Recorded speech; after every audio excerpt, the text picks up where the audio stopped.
Bonjour tout le monde. Aujourd'hui, j'ai un long voyage qui est prévu. Je vais vous montrer si les estimations de la voiture sont justes. Donc, la voiture est chargée à 100% normalement. À tout de suite. Alors, aujourd'hui, donc j'ai un petit périple de plus de 300 km. Donc, la voiture, elle est à 100%. Elle est préconditionnée, batterie bien au chaud, habitacle bien au chaud, et tout ça sur secteur, comme ça permet d'optimiser. Voilà, maintenant ça me dit que je vais arriver à sur l'air C au niveau de, hop là, qu'on bouge pas exactement. Tac. Alors, au niveau d'Angers, donc sur le superchargeur d'Angers, avec 25% de prévu. Voilà, ça me fait 2 heures de route. Bon, petit trajet raisonnable. On va voir comment ça se passe. Hop là, on va tout réinitialiser parce que ça permettra de voir la consommation du véhicule sur les longs trajets.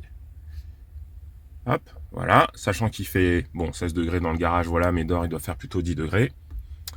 On va voir ce que ça donne. Et moi je vous donne rendez-vous tout à l'heure. Allez, c'est parti.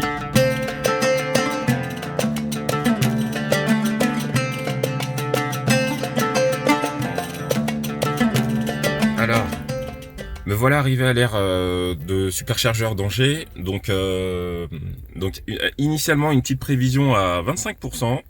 Je suis arrivé à, c'est par ici, à, on va dire 18-17%. Petite particularité, c'est qu'en plus je suis arrivé sur place et l'air, le temps que j'arrive, en fait toutes les bornes étaient prises. Il y a pas mal de monde là en fait. Voilà, après sur Tesla c'est quand même indiqué qu'il y a 5 minutes d'attente. Bon, effectivement j'ai attendu 5 minutes pour pouvoir me brancher. Donc voilà. Maintenant, je dois attendre pour poursuivre mon trajet, donc un bon petit quart d'heure.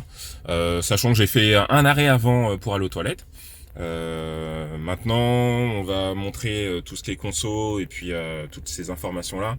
Vous voyez, donc depuis ma dernière recharge, donc j'ai fait 277 km.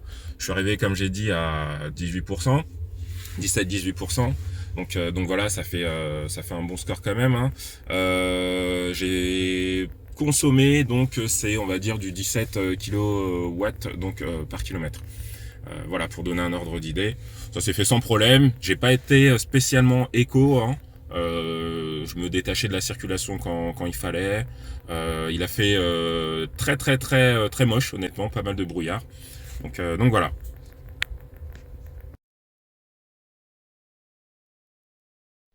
Alors pour résumer ce trajet, ça a été certainement l'expérience la moins bonne que j'ai eue, sachant que ça ne m'a absolument pas mis en difficulté. Mais pour résumer, les conditions météo étaient médiocres, il a fait bien froid, il y avait pas mal de monde sur la route, ce qui m'a beaucoup incité à me dégager de la circulation, donc pas mal d'accélération, de ralentissement inutile. Ensuite, les bornes étaient toutes prises une fois arrivé à Angers, mais comme j'ai déjà dit, j'ai patienté que 5 minutes avant qu'une borne se libère. Donc franchement, rien de méchant.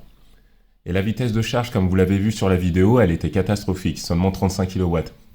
Donc ça m'a valu 15 minutes de charge au lieu de 5 minutes de charge pour poursuivre mon trajet. L'estimation prévue à 25% était donc fausse. Je mets ça sur le compte de la température qui a bien chuté sur la route aussi. Pour anecdote, j'ai fait le même trajet retour en étant 4 personnes dans la voiture, plus les bagages, tout ça. L'estimation, elle était à 22%. Pourtant, on est arrivé à destination à 23%. Malgré tout ça, et toute cette aventure, pas de stress. J'étais arrivé avec 15 minutes de plus que ce que j'avais prévu. Encore une fois, rien de méchant. Donc pour résumer, les voyages en Model 3 se font très bien malgré les aléas qu'on peut rencontrer. 277 km pour arriver à 17%. Donc une consommation à presque 17 kWh par kilomètre. Ça n'est pas son meilleur score honnêtement, mais ça donne une idée de ce qu'elle a dans le ventre dans ces conditions non idéales. Et perso, je trouve que c'est tout à fait honorable.